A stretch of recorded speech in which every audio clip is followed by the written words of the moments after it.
Bienvenidos al curso de Cimentaciones, clase 5. El tema de hoy es el de cimentaciones profundas. Trabajaremos sobre la definición y forma de trabajo, transferencia de carga y capacidad de carga vertical de un pilote. En conjunto analizaremos diferentes criterios de verificación.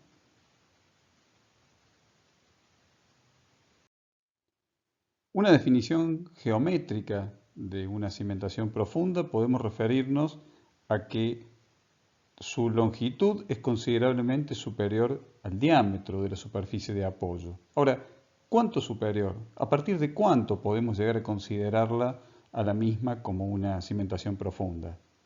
¿10 veces? ¿15 veces? ¿5 veces? Bien, este criterio también nos deja cierta ambigüedad.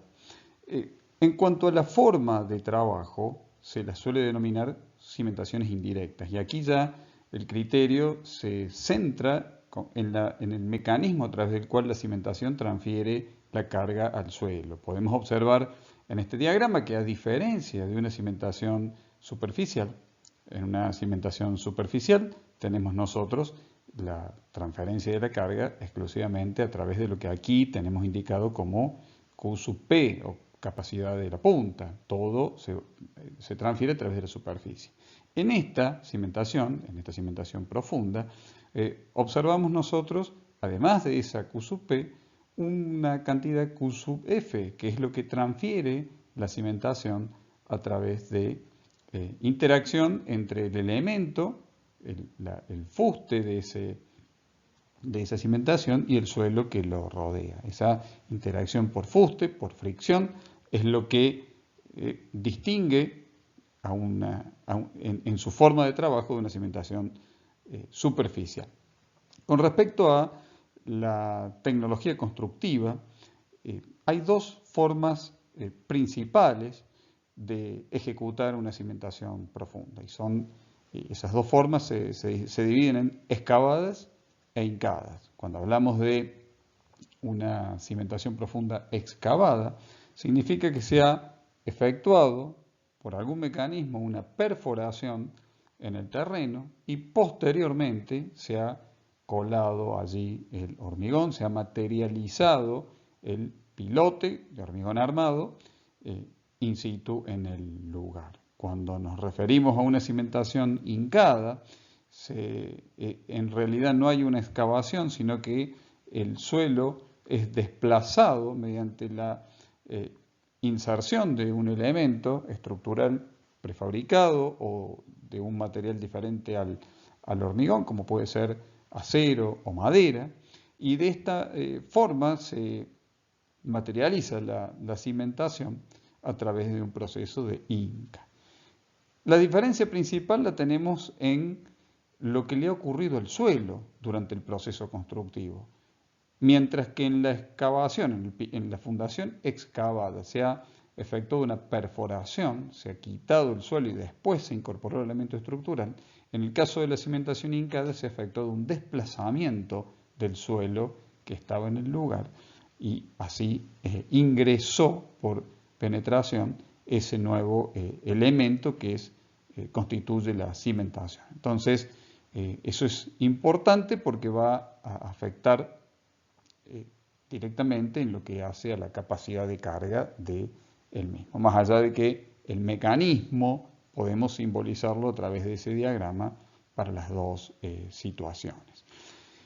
En nuestro medio es muy habitual referirnos a las cimentaciones profundas como pilotes. Hacemos esta distinción ya que en la literatura internacional frecuentemente hace referencia a pilote como exclusivamente la cimentación profunda hincada. Nosotros hacemos referencia en general como pilotes y distinguimos pilotes excavados o pilotes hincados.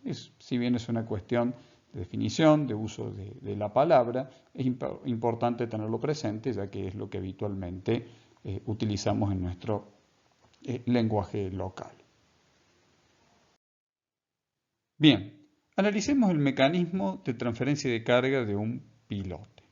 Para esto vamos a tomar en cuenta dos escenarios que vemos allí representados. En primer lugar, un pilote que apoya sobre un suelo de alta rigidez y su fuste se encuentra en contacto con un suelo de baja rigidez. Y por otro lado vamos a considerar un pilote cuya punta y fuste están en un suelo similar y es de moderada a baja rigidez. Estos dos ejemplos conceptuales nos van a permitir a nosotros hacer un análisis de cómo es esa composición en la capacidad de carga que en rigor se compone de capacidad de carga por punta y capacidad de carga por fuste. En nuestro primer ejemplo, en el que el suelo de alta rigidez es el que toma la punta del pilote, vemos que en general diremos que esa capacidad de carga estará concentrada en la punta, mientras que la capacidad por fuste será muy baja o podrá llegar incluso a ser despreciable. En el segundo de nuestros ejemplos vemos cómo si nuestro suelo es de moderada o baja rigidez, será el fuste quien tomará la principal componente en la capacidad de carga de nuestro pilote, mientras que la punta será muy baja o tenderá a ser despreciable. Bien, esto es importante para tener presente que diferentes escenarios pueden generar diferentes prevalencia de la capacidad de fuste o punta según sea el perfil geotécnico, según sea nuestro diseño. ¿Cómo tiene lugar cada uno de estos mecanismos de transferencia de carga? Evidentemente que tiene que estar asociado a un desplazamiento, a una deformación. Caso contrario, no podría tomar carga. Entonces, analicemos un ejemplo también conceptual de un ensayo de capacidad de carga de un piloto, un ensayo de carga de un pilote. Entonces tenemos allí un pilote que está dibujado en celeste, instrumentado en la cabeza a lo largo del fuste con estos puntitos rojos y en su punta con el puntito verde. Esos colores están asociados a las curvas que nosotros tenemos representadas en el diagrama. Curva celeste representa el movimiento versus carga de la cabeza del pilote. La curva roja representa el punto promedio representativo del fuste, mientras que la curva verde representa la punta. Bien, lo que podemos observar allí es que la curva roja tiene una alta rigidez inicial y un punto de alcanzar su capacidad última con una deformación aproximadamente del orden de los 10 milímetros. Y a partir de allí ya se alcanza la carga última por fuste del pilote y no podrá seguir tomando carga a través de este mecanismo. Mientras que la punta tiene asociada una rigidez en general menor, en donde va a necesitar mayores movimientos para tomar carga, pero también seguirá tomando carga hasta un movimiento que generalmente se lo asocia al movimiento máximo, ¿sí? Del orden del 10 al 15% del diámetro del pilote. Es decir, para alcanzar las deformaciones últimas, el fuste necesita deformaciones del orden de 10 milímetros, mientras que la punta, estamos hablando del orden del 10 al 15% del diámetro del pilote. Bueno, evidentemente que el fuste se asocia a un mecanismo friccional, es decir, estamos hablando del deslizamiento del pilote con respecto al suelo de contacto, mientras que la punta es un mecanismo de presión en el cual hay un desplazamiento de la punta hacia el suelo que lo recepta. Entonces, son naturalezas físicas distintas una de otra y por lo tanto tienen asociados esos diferentes diagramas. Ahora bien, nosotros en un pilote tenemos una combinación de estos mecanismos, combinación que evidentemente dependerá de circunstancias como los diagramas que veíamos recién, si tienen como son las rigideces de los suelos, como es la longitud del pilote, pero que de manera general nosotros podemos representar o imaginar conceptualmente de esta manera. A medida que comenzamos, yo aplico una pequeña carga, una carga menor en la cabeza del pilote, esa carga será tomada en primera instancia a través de la fricción en el fuste, la capacidad por fuste, a lo largo de una longitud activa del pilote que probablemente no alcance la punta del mismo. A medida que esta carga va progresando, esa longitud activa del pilote irá evolucionando hasta alcanzar la punta, en donde efectivamente allí empieza a trabajar la punta ya para una determinada carga.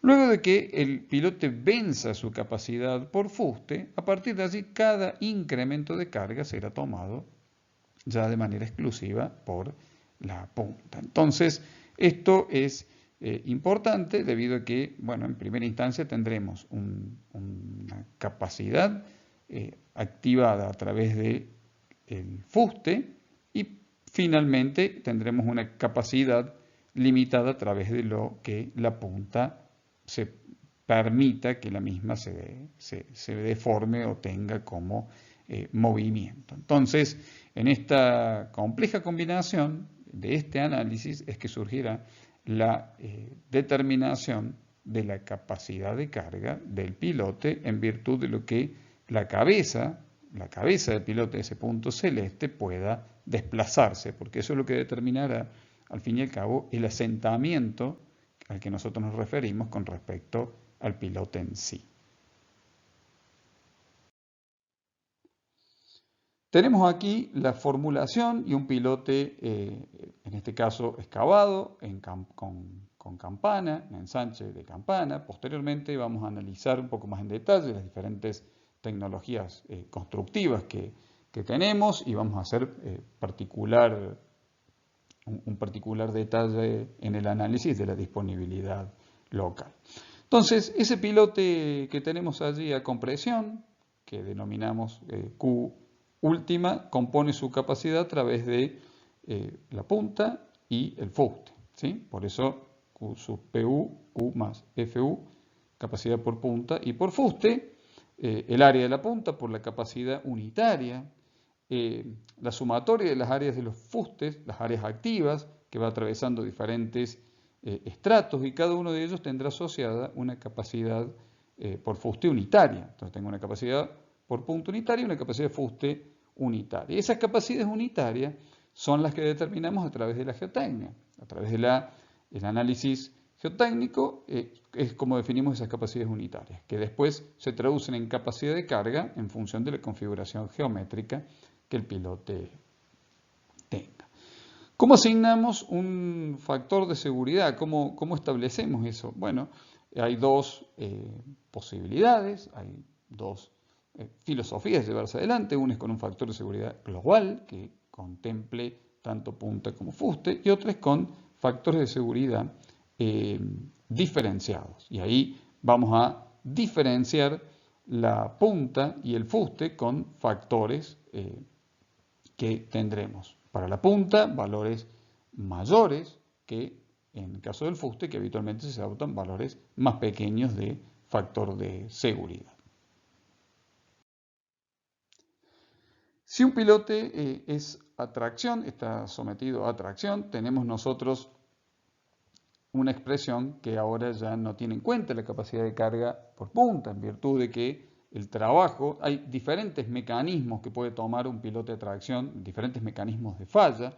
Este es un mecanismo simple a través del cual la totalidad de la carga sería equilibrada por la capacidad friccional del fuste. Y a esto tenemos que tener un detalle en cuenta, que es el del peso propio del pilote. Así como en el caso de un pilote a compresión, el peso propio se va a sumar a la carga, ¿sí? Y de alguna manera va a ser restado, debitado de la capacidad del pilote. En este caso es un crédito a la capacidad del pilote, en virtud de que el peso propio favorece a estabilizar una carga vertical a tracción, ¿no es cierto?, como estamos visualizando allí.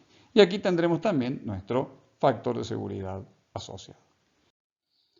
Bien, finalmente, en cuanto a lo que hace las capacidades de carga unitarias, es un análisis geotécnico, así tendremos asociado nuestro factor de seguridad, y ese análisis geotécnico tiene en cuenta diferentes metodologías para lograrse. Por un lado, tenemos las por allí más tradicionales, basadas en los parámetros de resistencia al corte del suelo.